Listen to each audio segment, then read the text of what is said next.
Mesdames, Messieurs, bonsoir. Dans cette édition, la réforme de la justice, le plan d'action prioritaire de l'institution a été validé par le chef de l'État. Le document compte beaucoup d'innovations. Le développement des infrastructures, le ministre d'État de l'économie a présidé au lancement des travaux de reprofilage d'une route à Bendou, c'est à Kissidougou. La route fait des victimes, un camion ART des véhicules sur l'axe Bambeto-Aéroport, bilan un mort et plusieurs blessés. C'est tout pour les titres. Dans quelques instants, les détails. Je vous dis une fois encore bonsoir et bienvenue dans ce journal. En Guinée, l'on s'achemine vers la fin de l'épidémie d'Ebola. Une fin avec l'espoir que les grands chantiers ouvriront bientôt. En tout cas, c'est l'image forte qu'il faut retenir de l'audience que le professeur Alpha Condé a accordée au PDG de Rio Tinto. Le commentaire est signé Kaba Condé. Faisant plus dans la modestie que dans la vantardise, jouant plutôt discrétion que d'ostentation, le ministre guinéen des Mines et de la Géologie aura pourtant attiré l'attention des plus grands miniers du monde. Tous venus prendre part au rendez-vous annuel du forum Investir dans les mines en Afrique. La rencontre de Cape Town est de ces moments dont il ne sera pas peu de dire plus tard, longtemps après que j'y étais. La Guinée aura tiré du forum Indaba Mining deux succès complémentaires.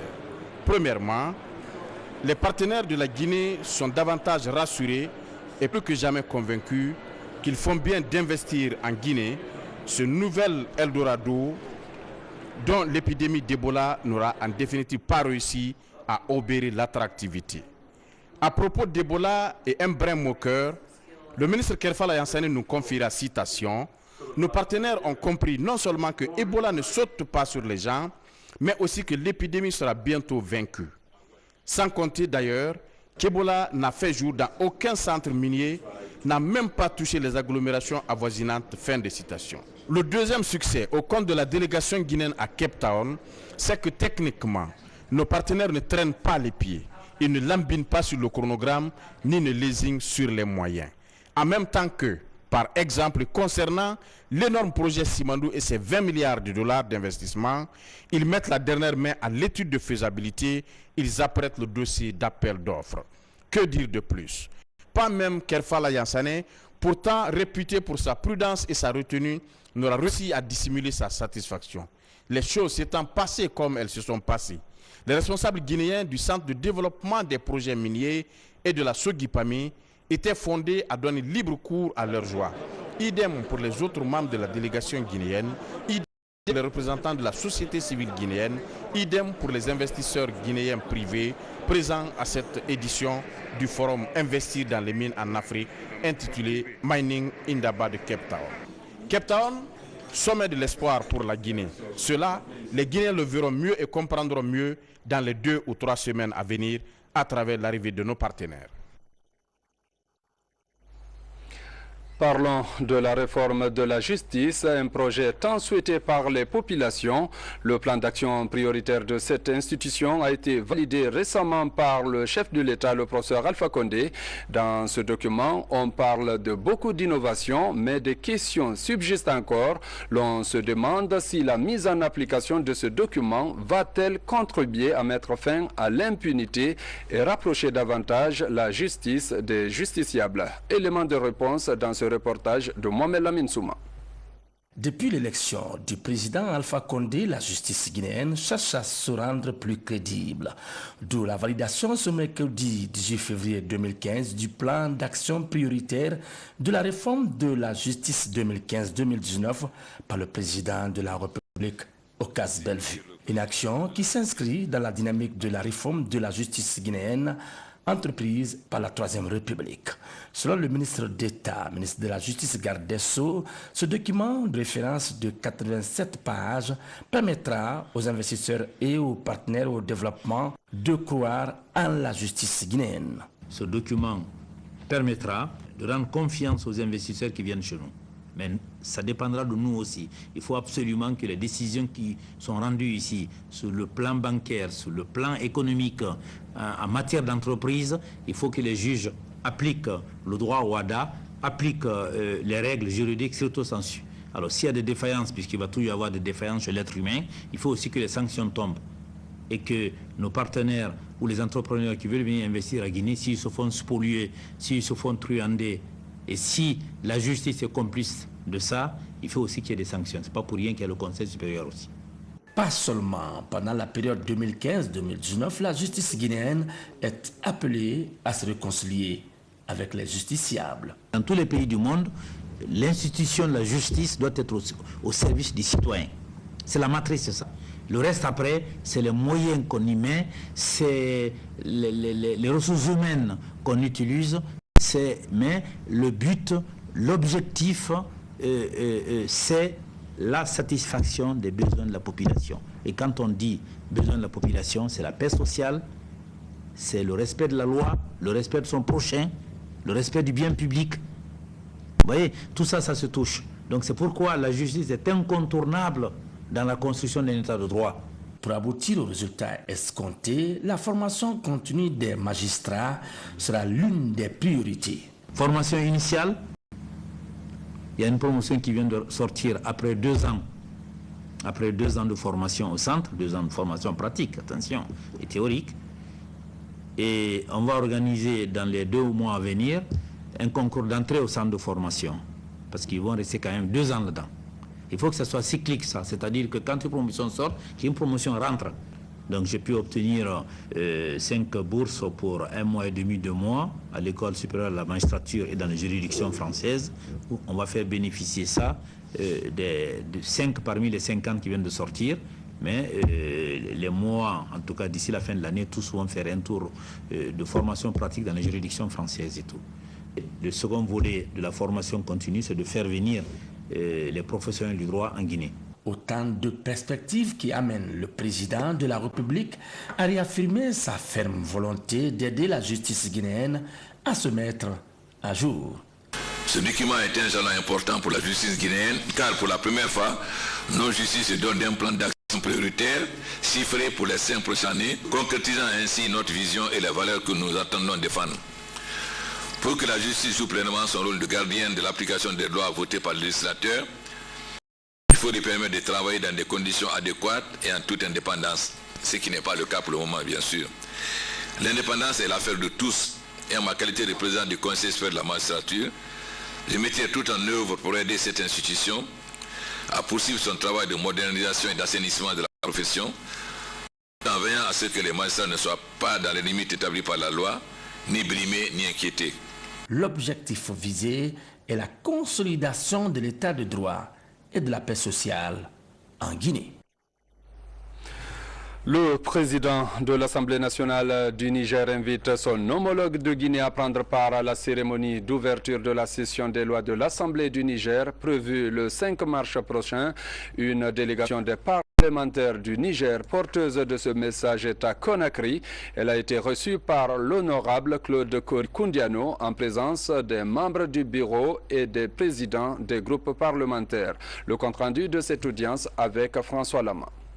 C'est sur fond de consolidation des relations d'amitié et de coopération entre la Guinée et le Niger que cette délégation des parlementaires du Niger a fait le déplacement de Conakry. La délégation est venue remettre un message du président de l'Assemblée nationale du Niger qui met l'accent sur la dynamisation de la diplomatie parlementaire entre les 2 pays. Ce message justement est relatif à une invitation que nous adressons à nos frères et amis de Guinée pour se rendre au Niger et également assister à notre session, à l'ouverture solennelle de notre session de loi au mois de mars prochain.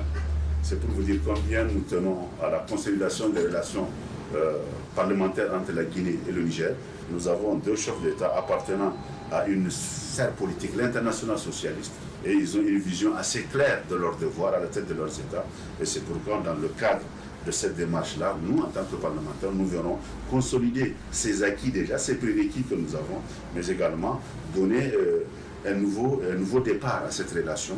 Dans sa réponse, le président de l'Assemblée nationale de Guinée s'est réjoui de la démarche avant de rassurer que son institution sera au rendez-vous de Niamey pour davantage consolider les liens historiques entre les 2 pays amis. Nous avons accepté l'invitation avec plaisir et nous ferons en sorte que l'Assemblée nationale de notre pays soit représentée. La Guinée et le Niger entretiennent d'excellents rapports depuis toujours.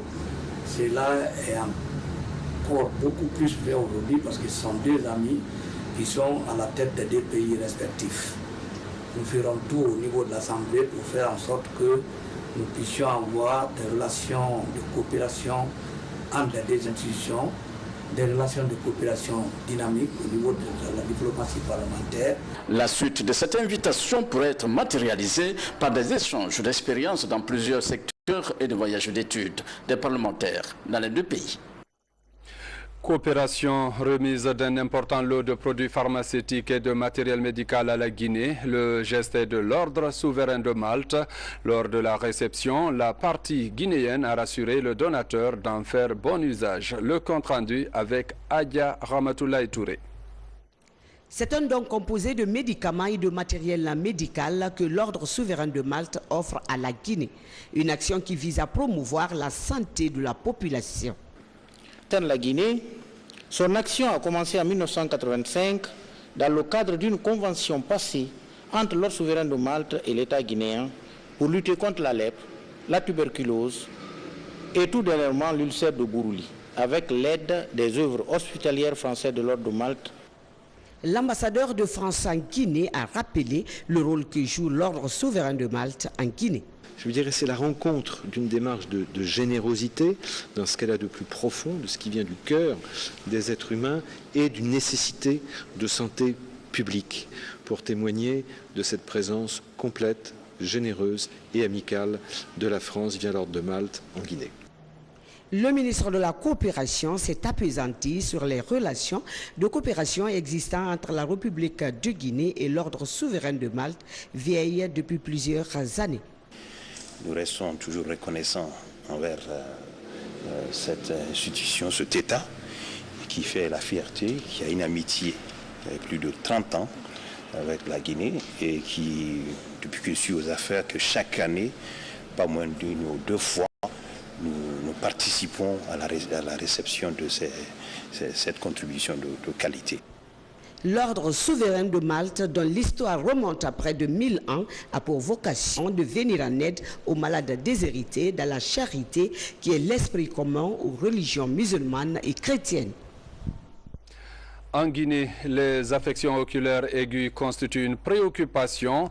De nos jours, des structures de prise en charge de ces maladies existent dans notre pays et plusieurs patients trouvent dans ces centres la solution à leurs problèmes. Notre reporter Sori Dekera est allé à leur rencontre. Suivez. La cataracte est l'une des pathologies oculaires les plus répandues dans les pays au sud du Sahara. Pour la prise en charge de la maladie en Guinée, plusieurs structures sont créées par le gouvernement et ses partenaires. Dans ce quartier de Dapompata-Misso, en haute banlieue de Conakry, ce centre ophtalmologique attire depuis des années des centaines de patients par jour. Les soins sont accordés pour la plupart aux indigents. À côté, et je vois tout le monde venir ici. Et quand je viens, ma remarque c'est quoi? C'est qu'on paye, d'accord, mais aucun patient n'a été renvoyé parce qu'il n'a pas l'argent. Donc ce côté social est appréciable. Je suis venu ici avec mon jeune frère. Il avait cataracte. On a opéré, il est guéri, complètement guéri. Lui, il est parti à Kissidou. J'ai envoyé ma fille aussi de Kissidou. Lui, elle aussi, elle venait. C'était cataracte. On a opéré, il est guéri, bon, sain à sauf. Aujourd'hui, c'est mon beau qui est venu de Bavia. Ce matin, on est venu, on l'a visité. On dit que c'est cataracte. 8 mois après qu'il va venir pour enlever. Ces actions de l'ONG AMSO, entendant assistance médicale pour sauver l'œil, résultent du partenariat public-privé dans le domaine de la santé. Un partenariat qui devrait contribuer à l'amélioration de la santé des populations guinéennes, notamment les couches les plus défavorisées. On a traité 410 929 patients. Alors vraiment, je pense que ça c'est très énorme. C'est avant... tout le monde s'est déplacé pour Bamako, ou bien Lunsa, en Sierra Leone. Mais depuis la création de l'ONG AMSO, le nombre de personnes qui se déplacent a diminué considérablement. Première cause de cécité en Guinée, la cataracte touche 1% de la population du pays. L'onchocercose, le glaucome et le trachome sont également d'autres affections oculaires signalées dans le pays. Contrairement à la cataracte, ces dernières sont des handicaps à vie. Après l'ouverture d'une antenne en région forestière, Assistance médicale pour sauver l'œil entend déployer ses efforts en Haute-Guinée où la plus haute prévalence des pathologies oculaires est enregistrée. La Guinée s'apprête à déployer son premier bataillon de type onusien, formé et équipé selon les normes standards des Nations Unies. Le bataillon Gangan, c'est son nom, vient de recevoir sa certification. Reportage Sergent Lamine Sanakamara. Après sa certification par les Nations Unies, le bataillon Gangan continue ses entraînements d'aguerrissement à Samoréa. Il vient de bénéficier d'une série de formations sur les matériels en vue de leur meilleure utilisation sur le théâtre d'opération. Des formations initiées par les autorités militaires en partenariat avec ICOM Guinée. Il y a une chose que j'ai toujours aimé en Guinée ici, c'est la façon dont les gens aiment apprendre. Avant, le nombre qu'il y avait pour la formation, c'était à peine 70. Mais aujourd'hui, on se retrouve à plus de 120. Ça, c'est vraiment bon. Et ça rassure aussi votre commandement. Nous aurons à le remercier de tout effort fourni sur ce matériel dont l'armée guinéenne n'a jamais connu. Aujourd'hui, la hiérarchie militaire se frotte les mains, car la mission assignée au commandement du bataillon Gangan a été accomplie. Si vous avez eu la certification comme quoi vous avez suivi une formation sur le groupe électrogène, la meilleure façon de rembourser, c'est de prouver ses compétences sur le théâtre d'opération, pour qu'on sache que vraiment le bataillon guinéen qui vient d'être projeté, vraiment du point de vue logistique, du point de vue de la maintenance, chaque fois qu'il y a des inspections au niveau des Nations Unies, qu'on cite le bataillon en exemple. Dans les jours ou semaines à venir, le bataillon Gangan sera déployé au nord Mali dans le cadre de la MINUSMA. Dans la lutte contre l'insécurité, le gouvernorat de la ville de Conakry relance l'opération Armes contre récompense. Elle consiste à mieux sécuriser les populations et leurs biens. Le point avec Moussa Bangoura. Suite à la reprise de l'insécurité dans la capitale, le gouvernorat de la ville de Conakry relance la campagne Armes contre récompense. Malgré les difficultés d'accompagnement, n'a pas baissé le bras. Et il a continué, suite à l'appel lancé par M. le gouverneur de Conakry, à recevoir pacifiquement, volontairement, les armes que la population dépose pour que ces armes soient remises à l'autorité politique de la ville de Conakry. Aujourd'hui, c'est cette grande campagne dont il s'agit d'annoncer la relance pour que les citoyennes et les citoyens de la ville de Conakry qui se sont manifestés par le dépôt de cette première et importante vague d'armes contre récompense et qui n'avaient pas encore reçu leur récompense se présentent à l'autorité pour recevoir ces récompenses. L'opération est donc lancée. Toute personne possédant une arme de guerre ou de fabrication locale est priée de la déposer sous anonymat. Elle est pilotée par le service de sécurité du gouvernorat et la gendarmerie régionale de Conakry. Bientôt, le calvaire des usagers de la route qui mène à Brouadou sera qu'un lointain souvenir. Le ministre d'État de l'économie et des finances a lancé dans la localité les travaux de reprofilage de la route qui désenclave la sous-préfecture de Bendou, c'est à Kissidougou. Le délai contractuel est de 5 mois. Reportage signé de nos envoyés spéciaux à Kissidougou, Mamadi Gassama, Sekou Souma, François Mara, Mohamed Lamine Kaba. Le ministre d'État de l'économie et des finances lance les travaux de reprofilage de la route Brouadou-Bendou et Banama. Long de 52,800 km, ce tronçon relie les districts de Brouadou, Banama, via sous-préfecture de Bendou. C'est le gouvernement guinéen, à travers le budget national de développement, qui finance le projet. Sa réalisation va permettre de désenclaver les 3 districts reconnus comme les plus importants greniers de Kissidougou. Je pense que ça va dans le droit fil des objectifs du chef de l'État, celui d'améliorer la fluidité de la circulation, et de permettre aux paysans d'écouler leurs produits au niveau des marchés. et aussi de rétablir un peu la circulation parce que ici, en pleine saison des pluies, la sous-préfecture de Bendou, généralement, est coupée de la préfecture de Kissoudou. Les travaux sont confiés à l'entreprise EBM BTP pour un délai d'exécution de 5 mois. 9 dalous, une emprise de 10 mètres de large et une bande de roulement de 7 mètres seront réalisés sur cette route.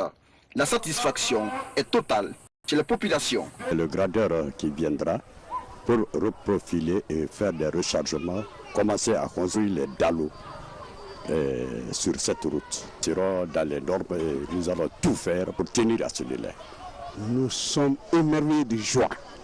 Aujourd'hui, nous ne pouvons que crier la joie, féliciter les actions du président professeur Alpha Condé qui aujourd'hui a désenclavé notre sous-préfecture. De la commune rurale de Bendou, le ministre Diaré est rendu sur le chantier de la grande mosquée de Kissidou. Avec une capacité d'accueil de 3000 fidèles, les travaux de cette mosquée avancent à la satisfaction de la population de Kissi-Framaya. La remise des clés est prévue à la fin de l'année 2015. À présent, récemment dans les écoles, on a enregistré des rumeurs de vaccination et de pulvérisation. Face à cette intoxication, le ministre de l'enseignement préuniversitaire entame une tournée de sensibilisation des acteurs de l'éducation. Ibrahima Kourouma appelle partout l'accompagnement des parents d'élèves et des religieux. Un nouveau plan a été également initié pour arrêter toute forme de rumeur. Reportage Amadou Touré. Après des journées de perturbation des cours dans plusieurs établissements scolaires du pays, vaccination et de pulvérisation par la Croix-Rouge, les écoles du pays retrouvent leur sérénité grâce à l'implication des responsables scolaires, parents d'élèves et autorités locales des localités concernées. C'est le premier constat du ministre de l'enseignement préuniversitaire et de l'alphabétisation lors de sa tournée nationale. La stratégie qu'on doit mettre en place, c'est la forte sensibilisation. Il faut que nous, les parents, qu'on dise la même chose pour dire que vraiment, il n'y a rien de mal à l'école. Et à Kinia, cette problématique est déjà là. Au nom des mêmes parents d'élèves, que nous sommes prêts, toujours prêts à lutter aux côtés de l'institution scolaire pour maintenir les élèves dans les classes et sécuriser les écoles. Récemment, les rumeurs avaient pris une proportion inquiétante. Face aux conséquences de cette sur le système éducatif, le ministre de l'enseignement préuniversitaire et de l'alphabétisation engage une tournée nationale de sensibilisation. Objectif, rassurer les élèves et leurs parents de la mise en place d'une nouvelle stratégie comme bouclier anti-rumeurs. Au niveau du ministère de l'enseignement préuniversitaire, nous avons installé un call center où tous les matins nous sommes en rapport avec l'ensemble des sous-préfectures pour savoir ce qui se passe dans chacune de ces écoles, dans chacune de ces structures. Donc ça, c'est la première stratégie, avoir l'information le jour au jour. La deuxième stratégie, c'est de veiller à ce que, au niveau des différentes écoles, dès qu'il y a une situation qui se présente, que nous puissions réagir. Donc il y a une inspection qui se fait régulièrement dans chacune de nos préfectures pour que, en plus des informations que nous avons à partir du call center, que nous puissions sur le terrain nous rassurer de ce qui se passe. Après la région de Bouquet, Kindia, Dalaba, Zérékoré et Farhana ont constitué les principales destinations du ministre Kourouma. Partout, des difficultés ont été présentées et des solutions proposées pour la réussite de l'année spéciale 2015. Et puis, l'enseignement technique bénéficie d'un appui en mobilier d'encadrement et d'ouvrage technique. L'ONG internationale Cœur de France, Cœur d'Afrique veut par ce geste promouvoir une éducation de qualité dans ces écoles. Reportage Moussa Komara. Dans la plupart des écoles professionnelles du pays, les équipements destinés aux travaux pratiques sont obsolètes. Aujourd'hui, cette situation préoccupe les autorités en charge du secteur et leurs partenaires. L'ONG internationale Cœur de France, Cœur d'Afrique, l'un des partenaires du département, apporte ses équipements techniques pour inverser la pyramide. Ces équipements techniques ou les ateliers de nos écoles techniques sont composés de matériel industriel dans le domaine de la maintenance, dans le domaine de l'électrotechnique, dans le domaine de la chaudronnerie et dans le domaine de la mécanique. Et tous ces équipements industriels contribuent effectivement à la formation des jeunes, surtout dans leur formation pratique. Ce don est le fruit de 2 ans de partenariat scellé entre le ministère et l'ONG Cœur de France, Cœur d'Afrique. Pour le secrétaire général du département, il devrait permettre aux futurs ingénieurs du pays de s'adapter aux nouvelles exigences du marché du travail. Ce marché du travail est exigeant en termes de technique et de technologie. Les étudiants que nous allons former seront évalués selon le standard international. Donc, ces équipements que nous recevons nous permettront peut-être de former plusieurs générations de jeunes. Le gouvernement a pris des options sérieuses depuis 2010. Ça a qualifié le système éducatif, en particulier l'enseignement technique et la formation professionnelle. 3e conteneur de suite rempli d'équipements didactiques qu'offre l'ONG au ministère chargé de l'éducation nationale. Des livres de français, de chimie, de mathématiques et d'autres ouvrages scolaires avaient déjà été remis à 30 lycées et 30 collèges du pays. À l'enseignement technique professionnel, cette contribution de l'ONG vient au moment où les responsables du département s'engagent à faire du secteur un pôle d'attraction du savoir. Le défi majeur est de former des ouvriers qualifiés capables de répondre aux besoins des entreprises qui frappent déjà à la porte pays. L'État continue d'encourager les investissements privés dans le pays et notre partenariat dans l'immobilier entre Guinéens et Américains vient d'être lancé. Il porte sur la construction de logements sociaux. Les précisions avec Ansouman Toumani Kamara. De longue expérience dans l'entrepreneuriat et la gestion de l'immobilier aux États-Unis d'Amérique, Mamadi Doumbouya est de retour au Bercail avec un projet innovant de construction de logements sociaux. Ce complexe de villas en chantier à Gomboya dans la préfecture de Koya est un bâtiment témoin. Sa construction utilise une combinaison de technologies locales et américaines. Nos bâtiments sont très aménagés et comme je disais à nos parents de diaspora, nous avons construit des bâtiments que si vous quittez le diaspora, que ce soit en France, en Amérique, en Espagne ou bien en Arabie Saoudite, quand vous venez en Guinée, vous trouverez tout ce que vous avez laissé là-bas dans notre pays aussi.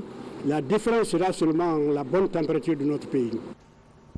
Les bâtiments Jobomax, outre leur qualité et leur durabilité, ne reçoivent pas les moustiques et les autres insectes à l'intérieur.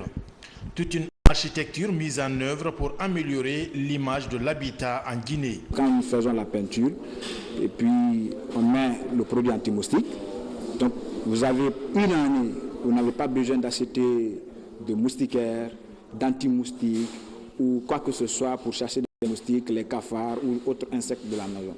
Donc c'est une technique qui est appliquée aux États-Unis. C'est pourquoi vous allez voir dans les maisons aux États-Unis, les gens ne mettent pas d'anti-moustiques, il n'y a pas autre chose.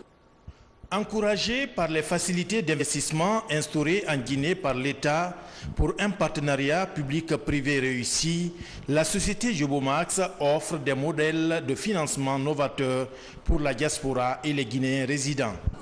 Un Guinéen qui souhaitera avoir ce genre de bâtiment, à notre niveau, ces bâtiments se payent en 2 façons. Tu peux payer cash ou à crédit. Si tu payes à crédit, c'est dans l'échéance de 12 ans.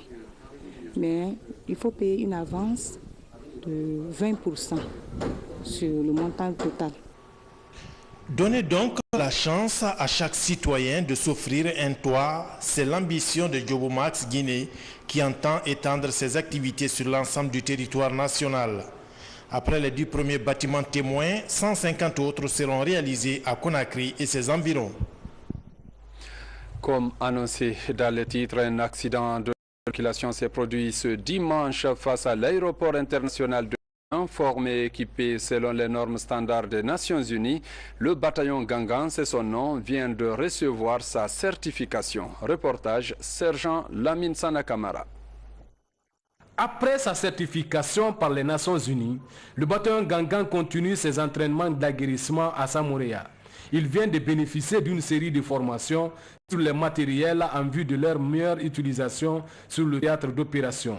Des formations initiées par les autorités militaires en partenariat avec ICOM Guinée. Il y a une chose que j'ai toujours aimé en Guinée ici, c'est la façon dont les gens aiment apprendre. Avant, le nombre qu'il y avait pour la formation, c'était à peine 70. Mais aujourd'hui, on se retrouve à plus de 120. Ça, c'est vraiment bon. Et ça rassure aussi votre commandement. Nous aurons à le remercier de tout effort fourni sur ce matériel dont l'armée guinéenne n'a jamais connu. Aujourd'hui, la hiérarchie militaire se frotte les mains, car la mission assignée au commandement du bataillon Gangan a été accomplie. Si vous avez eu la certification comme quoi vous avez suivi une formation sur le groupe électrogène, la meilleure façon de rembourser, c'est de prouver ses compétences sur le théâtre d'opération, pour qu'on sache que vraiment le bataillon guinéen qui vient d'être projeté, vraiment du point de vue logistique, du point de vue de la maintenance, chaque fois qu'il y a des inspections au niveau des Nations Unies, qu'on cite le bataillon en exemple. Dans les jours ou semaines à venir, le bataillon Gangan sera déployé au nord Mali dans le cadre de la MINUSMA. Dans la lutte contre l'insécurité, le gouvernorat de la ville de Conakry relance l'opération Armes contre récompense. Elle consiste à mieux sécuriser les populations et leurs biens. Le point avec Moussa Bangoura. Suite à la reprise de l'insécurité dans la capitale, le gouvernorat de la ville de Conakry relance la campagne Armes contre récompense. Malgré les difficultés d'accompagnement, n'a pas baissé le bras.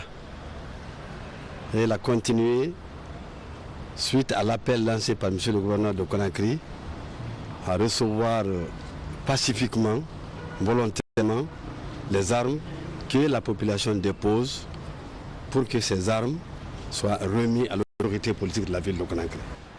Aujourd'hui, c'est cette grande campagne dont il s'agit d'annoncer la relance pour que les citoyennes et les citoyens de la ville de Conakry qui se sont manifestés par le dépôt de cette première et importante vague d'armes contre récompense et qui n'avaient pas encore reçu leur récompense se présentent à l'autorité pour recevoir ces récompenses. L'opération est donc lancée. Toute personne possédant une arme de guerre ou de fabrication locale est priée de la déposer sous anonymat.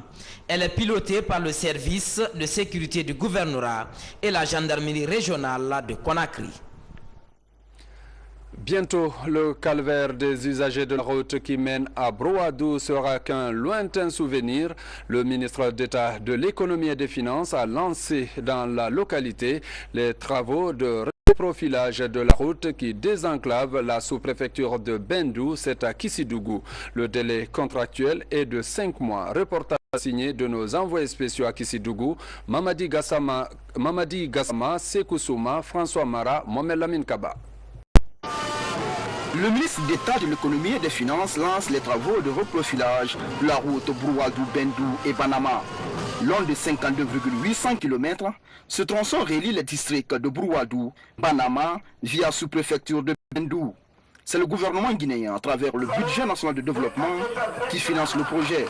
Sa réalisation va permettre de désenclaver les 3 districts reconnus comme les plus importants greniers de Kissidougou. Je pense que ça va dans le droit fil des objectifs du chef de l'État, celui d'améliorer la fluidité de la circulation, de permettre aux paysans d'écouler leurs produits au niveau des marchés et aussi de rétablir un peu la circulation parce que ici, en pleine saison des pluies, la sous-préfecture de Bendou, généralement, est coupée de la préfecture de Kissidougou.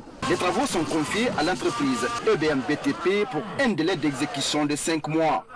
9 dalous, une emprise de 10 mètres de large et une bande de roulement de 7 mètres seront réalisés sur cette route. La satisfaction est totale chez la population. Le gradeur qui viendra pour reprofiler et faire des rechargements, commencer à construire les dallos sur cette route. Nous serons dans les normes et nous allons tout faire pour tenir à ce délai. Nous sommes... Mesdames, Messieurs, bonsoir. Dans cette édition, la réforme de la justice. Le plan d'action prioritaire de l'institution a été validé par le chef de l'État. Le document compte beaucoup d'innovations. Le développement des infrastructures. Le ministre d'État de l'Économie a présidé au lancement des travaux de reprofilage d'une route à Bendou, c'est à Kissidougou. La route fait des victimes. Un camion a heurté des véhicules sur l'axe Bambeto-Aéroport. Bilan, un mort et plusieurs blessés. C'est tout pour les titres. Dans quelques instants, les détails. Je vous dis une fois encore bonsoir et bienvenue dans ce journal. En Guinée, l'on s'achemine vers la fin de l'épidémie d'Ebola. Une fin avec l'espoir que les grands chantiers ouvriront bientôt. En tout cas, c'est l'image forte qu'il faut retenir de l'audience que le professeur Alpha Condé a accordée au PDG de Rio Tinto. Le commentaire est signé Kaba Condé. Faisant plus dans la modestie que dans la vantardise, jouant plutôt discrétion que d'ostentation, le ministre guinéen des Mines et de la Géologie aura pourtant attiré l'attention des plus grands miniers du monde. Tous venus prendre part au rendez-vous annuel du forum Investir dans les mines en Afrique. La rencontre de Cape Town est de ces moments dont il ne sera pas peu de dire plus tard, longtemps après que j'y étais. La Guinée aura tiré du forum Indaba Mining deux succès complémentaires. Premièrement, les partenaires de la Guinée sont davantage rassurés et plus que jamais convaincus qu'ils font bien d'investir en Guinée, ce nouvel Eldorado dont l'épidémie d'Ebola n'aura en définitive pas réussi à obérer l'attractivité. À propos d'Ebola et un brin moqueur, le ministre Kerfala Yansane nous confiera citation: nos partenaires ont compris non seulement que Ebola ne saute pas sur les gens, mais aussi que l'épidémie sera bientôt vaincue. Sans compter d'ailleurs qu'Ebola n'a fait jour dans aucun centre minier, n'a même pas touché les agglomérations avoisinantes. Fin de citation. Le deuxième succès au compte de la délégation guinéenne à Cape Town, c'est que techniquement, nos partenaires ne traînent pas les pieds. Ils ne lambinent pas sur le chronogramme, ni ne lésinent sur les moyens. En même temps que, par exemple, concernant l'énorme projet Simandou et ses 20 milliards de dollars d'investissement, ils mettent la dernière main à l'étude de faisabilité, ils apprêtent le dossier d'appel d'offres. Que dire de plus? Pas même Kerfala Yansane, pourtant réputé pour sa prudence et sa retenue, n'aura réussi à dissimuler sa satisfaction. Les choses s'étant passées comme elles se sont passées, les responsables guinéens du Centre de développement des projets miniers et de la Sogipami étaient fondés à donner libre cours à leur joie. Idem pour les autres membres de la délégation guinéenne, idem pour les représentants de la société civile guinéenne, idem pour les investisseurs guinéens privés présents à cette édition du forum Investir dans les mines en Afrique, intitulé Mining Indaba de Cape Town. Cape Town, sommet de l'espoir pour la Guinée. Cela, les Guinéens le verront mieux et comprendront mieux dans les 2 ou 3 semaines à venir à travers l'arrivée de nos partenaires. Parlons de la réforme de la justice, un projet tant souhaité par les populations. Le plan d'action prioritaire de cette institution a été validé récemment par le chef de l'État, le professeur Alpha Condé. Dans ce document, on parle de beaucoup d'innovations, mais des questions subsistent encore. L'on se demande si la mise en application de ce document va-t-elle contribuer à mettre fin à l'impunité et rapprocher davantage la justice des justiciables. Élément de réponse dans ce reportage de Mohamed Lamine Souma. Depuis l'élection du président Alpha Condé, la justice guinéenne cherche à se rendre plus crédible. D'où la validation ce mercredi 18 février 2015 du plan d'action prioritaire de la réforme de la justice 2015-2019 par le président de la République, Ocas Bellevue. Une action qui s'inscrit dans la dynamique de la réforme de la justice guinéenne entreprise par la Troisième République. Selon le ministre d'État, ministre de la Justice Garde des Sceaux, ce document de référence de 87 pages permettra aux investisseurs et aux partenaires au développement de croire en la justice guinéenne. Ce document permettra de rendre confiance aux investisseurs qui viennent chez nous. Mais ça dépendra de nous aussi. Il faut absolument que les décisions qui sont rendues ici, sur le plan bancaire, sur le plan économique, en matière d'entreprise, il faut que les juges appliquent le droit au WADA, appliquent les règles juridiques, surtout sensu. Alors s'il y a des défaillances, puisqu'il va toujours y avoir des défaillances chez l'être humain, il faut aussi que les sanctions tombent et que nos partenaires... Nous ferons tout au niveau de l'Assemblée pour faire en sorte que nous puissions avoir des relations de coopération entre les deux institutions, des relations de coopération dynamiques au niveau de la diplomatie parlementaire. La suite de cette invitation pourrait être matérialisée par des échanges d'expériences dans plusieurs secteurs et des voyages d'études des parlementaires dans les 2 pays.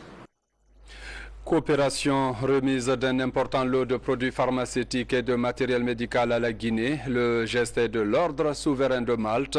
Lors de la réception, la partie guinéenne a rassuré le donateur d'en faire bon usage. Le compte rendu avec Adia Ramatoulaye Touré. C'est un don composé de médicaments et de matériel médical que l'Ordre souverain de Malte offre à la Guinée. Une action qui vise à promouvoir la santé de la population. Dans la Guinée, son action a commencé en 1985 dans le cadre d'une convention passée entre l'Ordre souverain de Malte et l'État guinéen pour lutter contre la lèpre, la tuberculose et tout dernièrement l'ulcère de Bourouli, avec l'aide des œuvres hospitalières françaises de l'Ordre de Malte. L'ambassadeur de France en Guinée a rappelé le rôle que joue l'Ordre souverain de Malte en Guinée. Je dirais que c'est la rencontre d'une démarche de générosité, dans ce qu'elle a de plus profond, de ce qui vient du cœur des êtres humains, et d'une nécessité de santé publique, pour témoigner de cette présence complète, généreuse et amicale de la France via l'Ordre de Malte en Guinée. Le ministre de la Coopération s'est appesanti sur les relations de coopération existant entre la République de Guinée et l'Ordre souverain de Malte, vieille depuis plusieurs années. Nous restons toujours reconnaissants envers cette institution, cet État, qui fait la fierté, qui a une amitié avec plus de 30 ans avec la Guinée et qui, depuis que je suis aux affaires, que chaque année, pas moins d'une ou deux fois, nous participons à la réception de cette contribution de qualité. L'Ordre souverain de Malte, dont l'histoire remonte à près de 1000 ans, a pour vocation de venir en aide aux malades déshérités dans la charité qui est l'esprit commun aux religions musulmanes et chrétiennes. En Guinée, les affections oculaires aiguës constituent une préoccupation. De nos jours, des structures de prise en charge de ces maladies existent dans notre pays et plusieurs patients trouvent dans ces centres la solution à leurs problèmes. Notre reporter Sori Dekera est allé à leur rencontre. Suivez. La cataracte est l'une des pathologies oculaires les plus répandues dans les pays au sud du Sahara. Pour la prise en charge de la maladie en Guinée, plusieurs structures sont créées par le gouvernement et ses partenaires. Dans ce quartier de Dapompa Tamiso, en haute banlieue de Conakry, ce centre ophtalmologique attire depuis des années des centaines de patients par jour. Les soins sont accordés pour la plupart aux indigents. À côté, je vois tout le monde venir ici. Et quand je viens, ma remarque c'est quoi? C'est qu'on paye, d'accord, mais aucun patient n'a été renvoyé parce qu'il n'a pas l'argent. Donc ce côté social est appréciable. Je suis venu ici avec mon jeune frère. Il avait cataracte. On a opéré, il est guéri, complètement guéri. Lui, il est parti à Kissidou. J'ai envoyé ma fille aussi de Kissidou. Lui, elle aussi, elle venait. C'était cataracte. On l'a opéré, il est guéri, bon, sain à sauf. Aujourd'hui, c'est mon beau qui est venu de Bambia. Ce matin, on est venu, on l'a visité. On dit que c'est cataracte. 8 mois après qu'il va venir pour enlever. Ces actions de l'ONG AMSO, entendue assistance médicale pour sauver l'œil, résultent du partenariat public-privé dans le domaine de la santé. Un partenariat qui devrait contribuer à l'amélioration de la santé des populations guinéennes, notamment les couches les plus défavorisées. On a traité 410 929 patients. Alors vraiment, je pense que ça c'est très énorme. C'est avant... tout le monde s'est déplacé pour Bamako, ou bien Lunsa, en Sierra Leone. Mais depuis la création de l'ONG AMSO, le nombre de personnes qui se déplacent a diminué considérablement. Première cause de cécité en Guinée, la cataracte touche 1% de la population du pays. L'onchocercose, le glaucome et le trachome sont également d'autres affections oculaires signalées dans le pays. Contrairement à la cataracte, ces dernières sont des handicaps à vie. Après l'ouverture d'une antenne en région forestière, Assistance médicale pour sauver l'œil entend déployer ses efforts en Haute-Guinée où la plus haute prévalence des pathologies oculaires est enregistrée. La Guinée s'apprête à déployer son premier bataillon de type onusien. Merveille de joie. Aujourd'hui, nous ne pouvons que crier la joie, féliciter les actions du président professeur Alpha Condé qui aujourd'hui a désenclavé notre sous-préfecture. de la commune rurale de Bendou, le ministre Diaré est rendu sur le chantier de la grande mosquée de Kissidougou. Avec une capacité d'accueil de 3000 fidèles, les travaux de cette mosquée avancent à la satisfaction de la population de Kissi-Framaya. La remise des clés est prévue à la fin de l'année 2015. À présent, récemment dans les écoles, on a enregistré des rumeurs de vaccination et de pulvérisation. Face à cette intoxication, le ministre de l'enseignement préuniversitaire entame une tournée de sensibilisation des acteurs de l'éducation. Ibrahima Kourouma appelle partout l'accompagnement des parents d'élèves et des religieux. Un nouveau plan a été également initié pour arrêter toute forme de rumeur. Reportage Amadou Touré. Après des journées de perturbation des cours dans plusieurs établissements scolaires du pays, vaccination et de pulvérisation par la Croix-Rouge, les écoles du pays retrouvent leur sérénité grâce à l'implication des responsables scolaires, parents d'élèves et autorités locales des localités concernées. C'est le premier constat du ministre de l'enseignement préuniversitaire et de l'alphabétisation lors de sa tournée nationale. La stratégie qu'on doit mettre en place, c'est la forte sensibilisation. Il faut que nous, les parents, qu'on dise la même chose pour dire que vraiment, il n'y a rien de mal à l'école. Et à Kinia, cette problématique est déjà là. Au nom des mêmes parents d'élèves, que nous sommes prêts, toujours prêts à lutter aux côtés de l'institution scolaire pour maintenir les élèves dans les classes et sécuriser les écoles. Récemment, les rumeurs avaient pris une proportion inquiétante. Face aux conséquences de cette sur le système éducatif, le ministre de l'enseignement préuniversitaire et de l'alphabétisation engage une tournée nationale de sensibilisation. Objectif, rassurer les élèves et leurs parents de la mise en place d'une nouvelle stratégie comme bouclier anti-rumeurs. Au niveau du ministère de l'enseignement préuniversitaire, nous avons installé un call center où tous les matins nous sommes en rapport avec l'ensemble des sous-préfectures pour savoir ce qui se passe dans chacune de ces écoles, dans chacune de ces structures.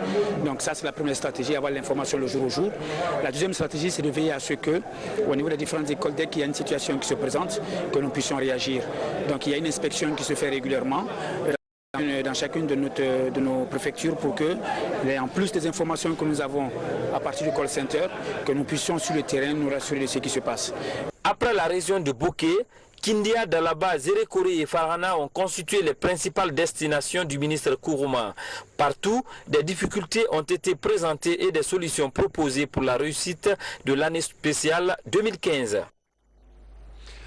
Et puis, l'enseignement technique bénéficie d'un appui en mobilier d'encadrement et d'ouvrage technique.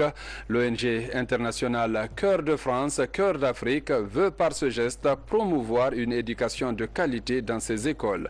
Reportage Moussa Komara. Dans la plupart des écoles professionnelles du pays, les équipements destinés aux travaux pratiques sont obsolètes. Aujourd'hui, cette situation préoccupe les autorités en charge du secteur et leurs partenaires. L'ONG internationale Cœur de France, Cœur d'Afrique, l'un des partenaires du département, apporte ses équipements techniques pour inverser la pyramide. Ces équipements techniques ou les ateliers de nos écoles techniques sont composés de matériel industriel dans le domaine de la maintenance, dans le domaine de l'électrotechnique, dans le domaine de la chaudronnerie et dans le domaine de la mécanique. Et tous ces équipements industriels contribuent effectivement à la formation des jeunes, surtout dans leur formation pratique. Ce don est le fruit de 2 ans de partenariat scellé entre le ministère et l'ONG Cœur de France, Cœur d'Afrique. Pour le secrétaire général du département, il devrait permettre aux futurs ingénieurs du pays de s'adapter aux nouvelles exigences du marché du travail. Ce marché du travail est exigeant en termes de technique et de technologie. Les étudiants que nous allons former seront évalués selon le standard international. Donc, ces équipements que nous recevons nous permettront peut-être de former plusieurs générations de jeunes. Le gouvernement a pris des options sérieuses depuis 2010. Ça a qualifié le système éducatif, en particulier l'enseignement technique et la formation professionnelle. Troisième conteneur de suite rempli d'équipements didactiques qu'offre l'ONG au ministère chargé de l'éducation nationale. Ou les entrepreneurs qui veulent venir investir à Guinée, s'ils se font spolier, s'ils se font truander, et si la justice est complice de ça, il faut aussi qu'il y ait des sanctions. Ce n'est pas pour rien qu'il y a le Conseil supérieur aussi. Pas seulement pendant la période 2015-2019, la justice guinéenne est appelée à se réconcilier avec les justiciables. Dans tous les pays du monde, l'institution de la justice doit être au service du citoyen. C'est la matrice, c'est ça. Le reste après, c'est les moyens qu'on y met, c'est les ressources humaines qu'on utilise, mais le but, l'objectif, c'est la satisfaction des besoins de la population. Et quand on dit besoin de la population, c'est la paix sociale, c'est le respect de la loi, le respect de son prochain, le respect du bien public. Vous voyez, tout ça, ça se touche. Donc c'est pourquoi la justice est incontournable dans la construction d'un état de droit. Pour aboutir aux résultats escomptés, la formation continue des magistrats sera l'une des priorités. Formation initiale, il y a une promotion qui vient de sortir après 2 ans. Après 2 ans de formation au centre, 2 ans de formation pratique, attention, et théorique. Et on va organiser dans les 2 mois à venir un concours d'entrée au centre de formation. Parce qu'ils vont rester quand même 2 ans là-dedans. Il faut que ça soit cyclique, ça. C'est-à-dire que quand une promotion sort, qu'une promotion rentre. Donc j'ai pu obtenir 5 bourses pour 1 mois et demi, 2 mois à l'école supérieure de la magistrature et dans les juridictions françaises. Où on va faire bénéficier ça de 5 parmi les 50 qui viennent de sortir. Mais les mois, en tout cas d'ici la fin de l'année, tous vont faire un tour de formation pratique dans les juridictions françaises et tout. Le second volet de la formation continue, c'est de faire venir les professionnels du droit en Guinée. Autant de perspectives qui amènent le président de la République à réaffirmer sa ferme volonté d'aider la justice guinéenne à se mettre à jour. Ce document est un jalon important pour la justice guinéenne, car pour la première fois, nos justices se donnent un plan d'action prioritaire, chiffré pour les 5 prochaines années, concrétisant ainsi notre vision et les valeurs que nous attendons défendre. Pour que la justice joue pleinement son rôle de gardienne de l'application des lois votées par le législateur, il faut lui permettre de travailler dans des conditions adéquates et en toute indépendance, ce qui n'est pas le cas pour le moment, bien sûr.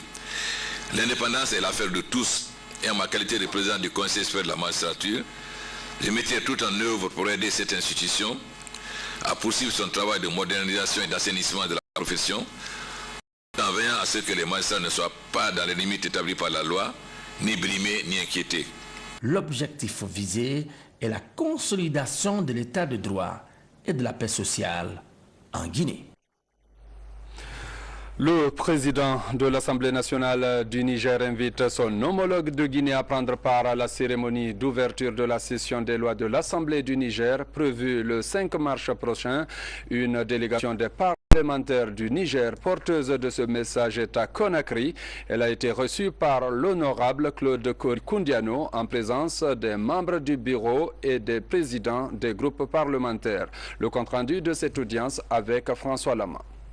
C'est sur fond de consolidation des relations d'amitié et de coopération entre la Guinée et le Niger que cette délégation des parlementaires du Niger a fait le déplacement de Conakry. La délégation est venue remettre un message du président de l'Assemblée nationale du Niger qui met l'accent sur la dynamisation de la diplomatie parlementaire entre les 2 pays. Ce message justement est relatif à une invitation que nous adressons à nos frères et amis de Guinée pour se rendre au Niger et également assister à notre session, à l'ouverture solennelle de notre session de loi au mois de mars prochain.